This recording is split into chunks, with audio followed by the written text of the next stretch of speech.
Buenas tardes, Escocia. Aquí el Clipper 103 solicitando autorización oceánica. Clipper 103, autorizado salida a Daventry. Por favor, sintonice 0357. Clipper 103, ¿me copia?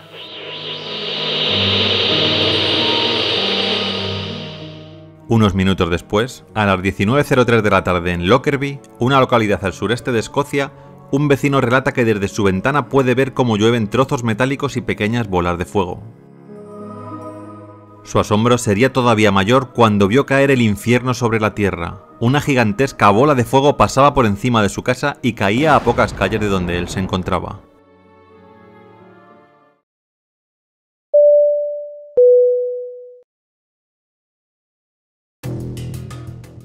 ...21 de diciembre de 1988... Nos encontramos en el Aeropuerto Internacional Londres Heathrow, en Reino Unido. El vuelo 103 de la aerolínea estadounidense Pan Am está realizando escala. Partió de Frankfurt en Alemania y su destino final es el Aeropuerto Internacional John F. Kennedy, en Nueva York. El avión es un 747-121 de nombre Clipper Mate of the Seas. Este es uno de los primeros 747 que la empresa Boeing fabricó, concretamente el número 15 en 1970. Inicialmente su nombre era Clipper Morning Light, pero cambió al nombre actual en 1979.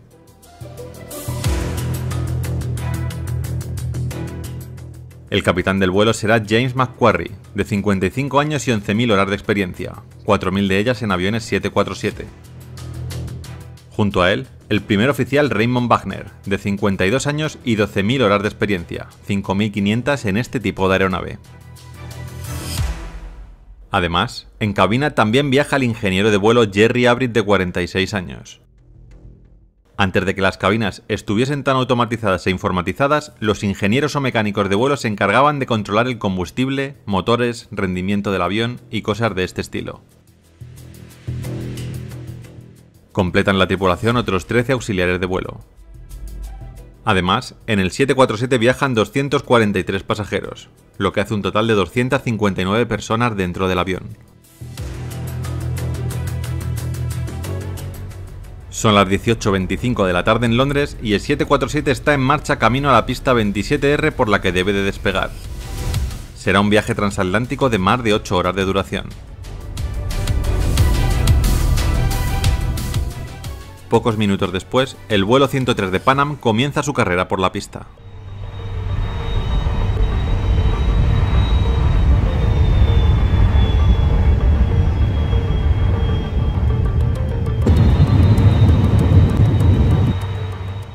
El vuelo ya está en el aire, camino de su altura objetivo, 31.000 pies.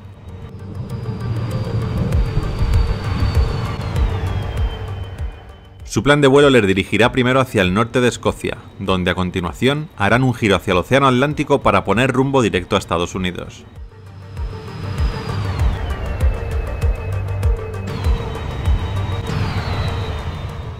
A las 18:58, el avión alcanza FL 310 y contactan con el ATC.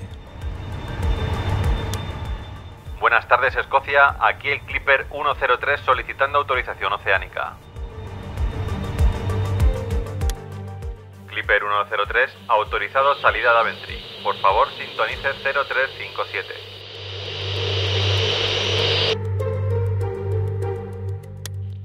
Clipper 103, ¿me copia?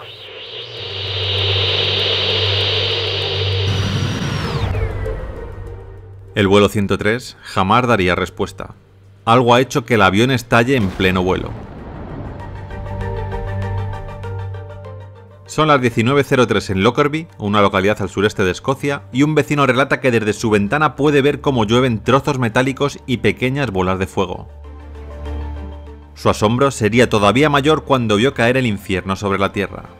Una gigantesca bola de fuego pasaba por encima de su casa y producía una enorme explosión a pocas calles. Era el 747 de Pan Am cayendo a más de 900 km por hora. En el momento de la explosión, el avión iba cargado con casi 100.000 kilos de combustible. La parte central del jumbo, junto con las alas, cayeron directamente sobre una zona residencial, haciendo desaparecer varias casas y a las personas que allí vivían. Todos en el avión murieron en el accidente, y además 11 personas en tierra también perdieron la vida.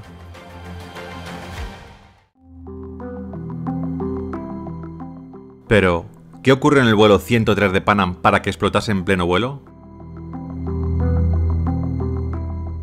La investigación duró más de 3 años y fue llevada a cabo por la AAIB inglesa, la NTSB estadounidense y por el FBI. Los restos del avión y sus ocupantes quedaron esparcidos en un área de 130 kilómetros. Entre los restos se encontraron zonas del avión que parecían haber sufrido una fuerte deflagración. En el cockpit, el piloto automático estaba activado y las máscaras de oxígeno no saltaron, lo que hacía pensar que el avión estuvo expuesto a una violenta explosión que no dio tiempo a nada dentro de la cabina. Cualquier error del avión o de los pilotos fue descartado rápidamente.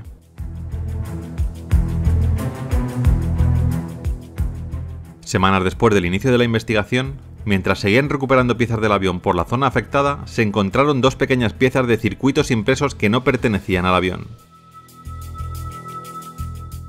La primera fue identificada y formaba parte de los circuitos de una radio Toshiba. El segundo circuito era de un temporizador. 2 años antes de esta catástrofe, la policía alemana había conseguido detener a 2 personas que llevaban varias bombas dentro de radiocassettes. Recordemos que este avión estaba haciendo escala en Londres y provenía de Alemania. Finalmente, se pudo afirmar que el avión había explotado en el aire por la deflagración de un pequeño artefacto explosivo que viajaba dentro de una maleta cuyo dueño no había subido al avión. Esto estaba y está totalmente prohibido. Todo equipaje que sube a un avión debe de ir acompañado por su dueño. Si la persona a la que pertenece esa maleta no sube, el equipaje tampoco. La aerolínea había cometido un gran error. El 13 de noviembre de 1991 se presentaron cargos por 270 homicidios contra Abdelbaset Al-Megrahi, oficial de inteligencia libio que presuntamente había organizado desde Malta este ataque al vuelo 103 de Pan Am. Inicialmente se refugió en Libia, y no fue hasta 1999, tras prolongadas negociaciones con el líder Muammar Gaddafi, que se aseguraron la entrega del acusado el 5 de abril de 1999. El 31 de enero de 2001, Megrahi fue declarado culpable de asesinato por un panel de 3 jueces escoceses y condenado a cadena perpetua. Aunque por motivos humanitarios, en agosto de 2009 quedó libre, muriendo en Libia 3 años después. Según Megrahi, el verdadero autor intelectual de este atentado fue el propio Muammar Gaddafi, que acabaría siendo asesinado en 2011 a manos de la OTAN. Libia pagó $10 millones a cada familia afectada a cambio de que la ONU la liberase de todas las sanciones económicas que oprimían al país. La aerolínea Pan Am también fue condenada por su irresponsable trato del equipaje. A raíz de esto, el 4 de diciembre de 1991 cesó su actividad y se declaró en bancarrota.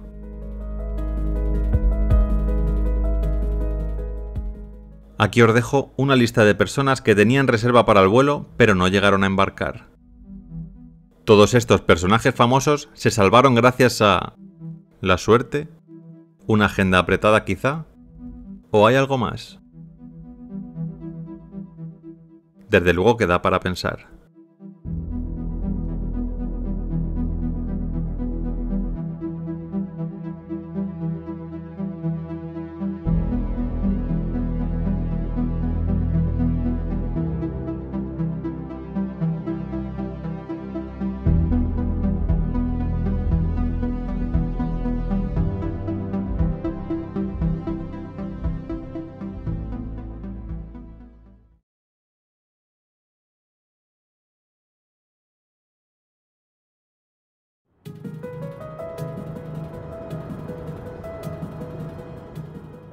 ...25 de septiembre de 1978... Aeropuerto Internacional de Los Ángeles, California. Son las 8:30 de la mañana y aquí el vuelo 182 de Pacific Southwest está realizando escala. Hace unas 2 horas el vuelo salió de Sacramento. Su destino final, una vez partan de Los Ángeles, es el Aeropuerto Internacional de San Diego.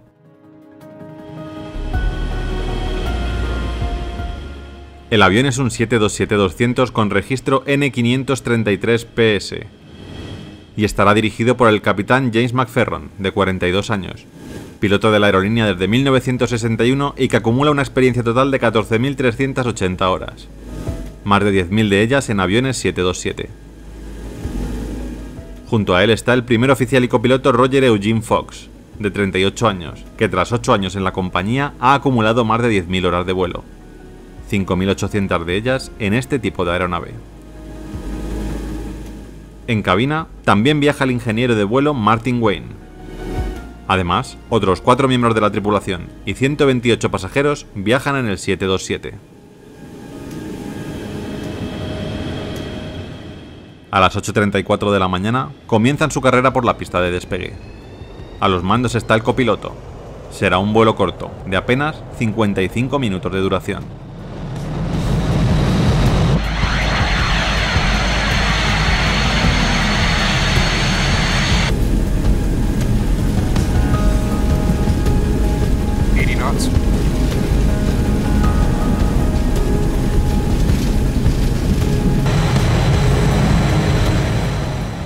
Se elevan sin problema y empiezan a ascender hacia los 11.000 pies, que será su altitud hasta que comiencen la aproximación al aeropuerto de San Diego.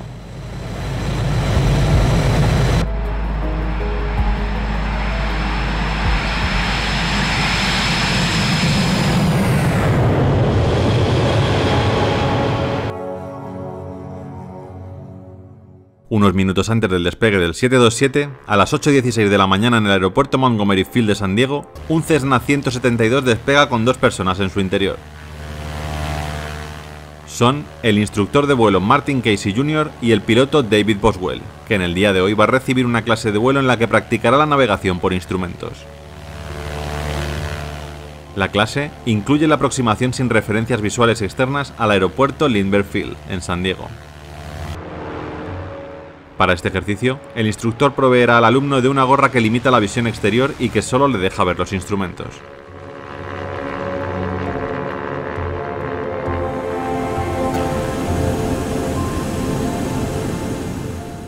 Son ya las 8:55 y el vuelo 182 de PSA está comenzando su aproximación al aeropuerto. Aquí PSA 182 solicitando autorización para descender a 7.000 pies. PSA 182, permiso concedido. Estáis los segundos para aterrizar en la pista 27.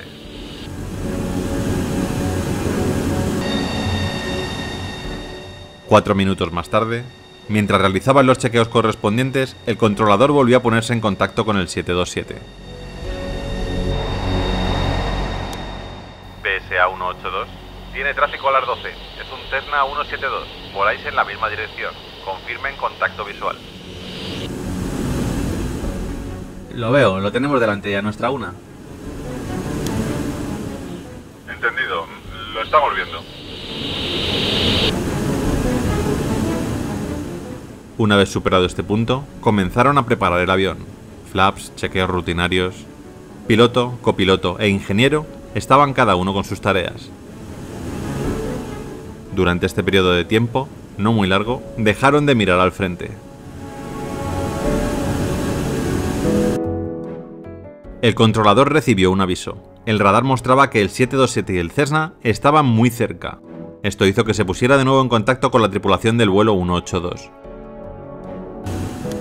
PSA 182, ¿seguís teniendo a la vista el Cessna? En ese momento, capitán y copiloto miraron hacia el frente buscando la avioneta. ¿Ves el Cessna? No. Lo hemos debido de superar ya. Debió pasar por nuestra derecha. Aquí PSA 182. El Cessna está pasando por nuestra derecha. Esta frase tranquilizó al controlador. Para él, las palabras del capitán confirmaban que lo tenían a la vista. En cabina seguían con su trabajo. el descenso final era ya inminente. Tren de aterrizaje abajo. Un segundo después de esta frase, el 727 sufrió una turbulencia brutal. Acto seguido empezó a caer sin control. Capitán y copiloto intentaban hacerse con la aeronave, pero era imposible, una de las alas estaba muy dañada. El vuelo 182 de PSA impactó sobre una zona residencial conocida como North Park, arrasando con varias casas y vehículos que había en la zona. Nadie a bordo del 727 pudo salvar su vida. Además, 7 personas en tierra murieron por el impacto del avión. El caso más extremo fue el de una madre y su hijo bebé, que circulaban en un coche y que como de la nada recibieron el impacto de varios cuerpos que habían salido despedidos del avión. Los dos fallecieron al instante. Mientras tanto, el Cessna había caído en picado a pocos kilómetros de la zona cero. Tampoco pudieron hacer nada por salvarse. El golpe con el 727 había destrozado su estabilizador vertical. Sus 2 ocupantes murieron en el impacto.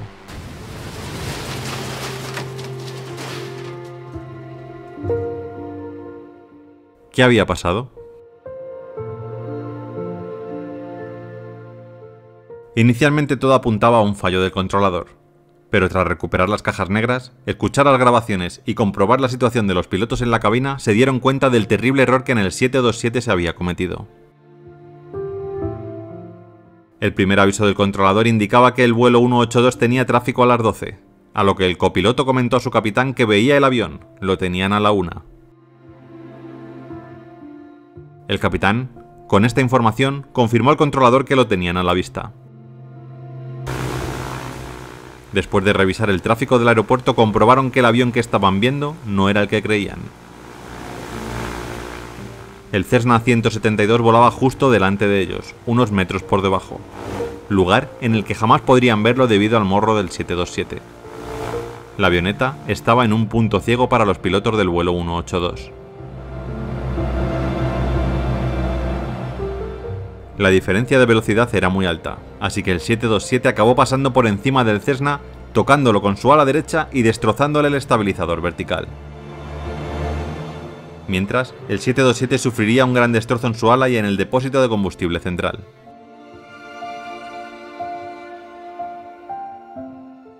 Debido a que esta colisión fue el resultado de un error de la tripulación, se utilizó como ejemplo en el entrenamiento de nuevos pilotos. La Universidad Aeronáutica Embry-Riddle utiliza el accidente en las clases de factores humanos, y otros se refieren a él mientras enseñan el espacio aéreo o las reglas de separación visual. La colisión en el aire contribuyó a que Lindbergh Field se clasificara en el 10º lugar entre los aeropuertos más extremos del mundo. Los restos del capitán McFerran jamás fueron identificados.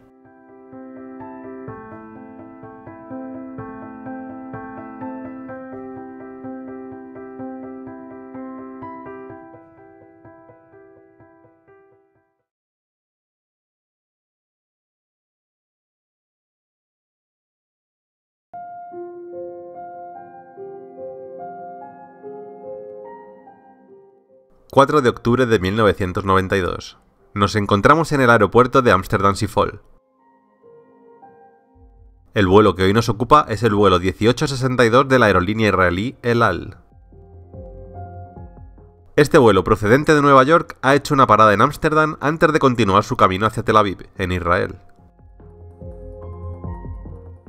Cargará combustible y realizará diversas revisiones en el avión, ya que en el trayecto desde Estados Unidos surgieron varios incidentes en el motor número 3. El avión es un Boeing 747 fabricado en 1979 y comandado por el capitán Yitzhak Fuchs, de 59 años, nacionalidad israelí y una gran experiencia de vuelo.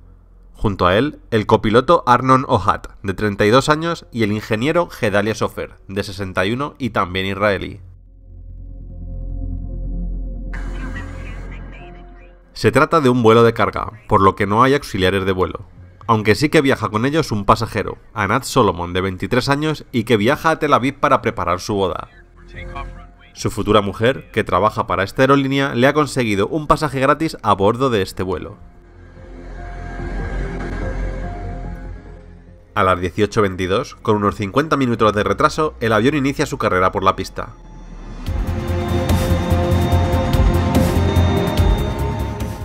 Despega sin problemas y enseguida enfila la ruta adecuada mientras gana altura.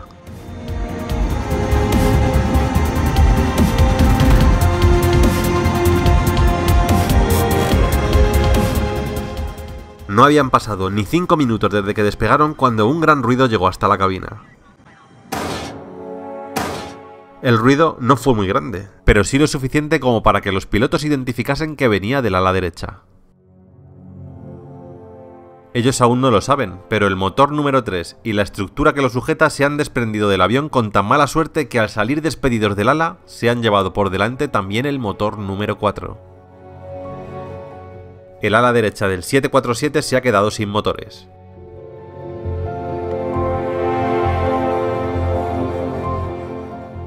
En cabina, enseguida notan la pérdida de empuje, aunque ellos no saben lo que ha pasado. Desde la cabina no tienen visual del ala del Boeing. Además, el conjunto de flaps y slats ha quedado gravemente dañado. Los pilotos no se imaginan la gravedad de lo que ha pasado fuera. Unos instantes después, declaran Mayday al controlador en Ámsterdam y piden pista para aterrizar de emergencia en el aeropuerto del que hacía unos minutos acababan de salir. Enseguida se les asignó una pista y los pilotos dieron la vuelta.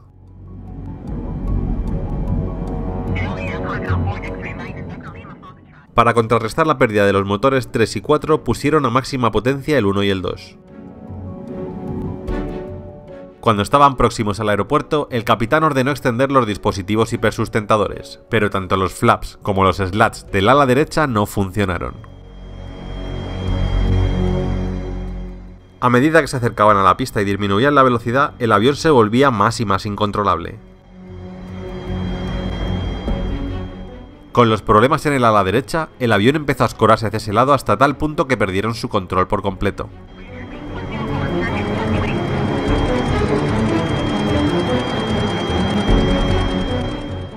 A las 18:35, tan solo 13 minutos después del despegue, el 747 totalmente descontrolado se estrella en el peor sitio posible.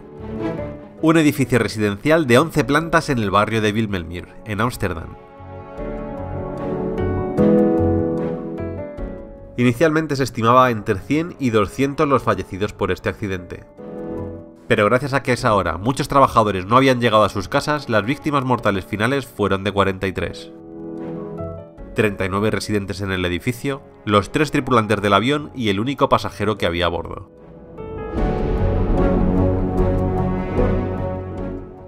Aunque en un principio se afirmó que la carga del avión eran flores y vegetales, realmente el avión transportaba diverso material militar proveniente de Estados Unidos. Entre otras cosas, llevaba explosivos, munición y piezas de repuesto para misiles AIM 9.6. Pero además de todo este material bélico, también transportaba materiales altamente peligrosos, como por ejemplo uranio empobrecido.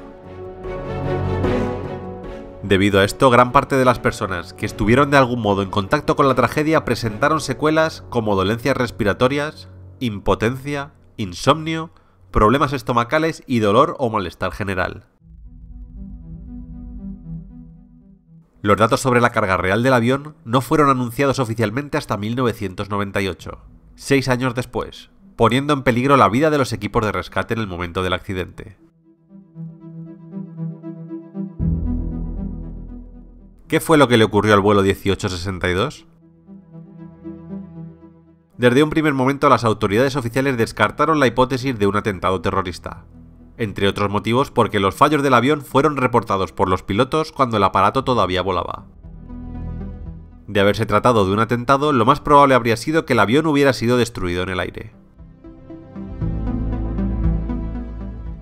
La investigación oficial reveló que el diseño y la certificación del pilón del Boeing 747 resultó inadecuada para proporcionar el nivel de seguridad requerido, lo que causó, probablemente iniciado por la fatiga del metal, que el pilón número 3 y su motor se separaran del ala de tal manera que el pilón número 4 y el motor 4 también se desprendieran.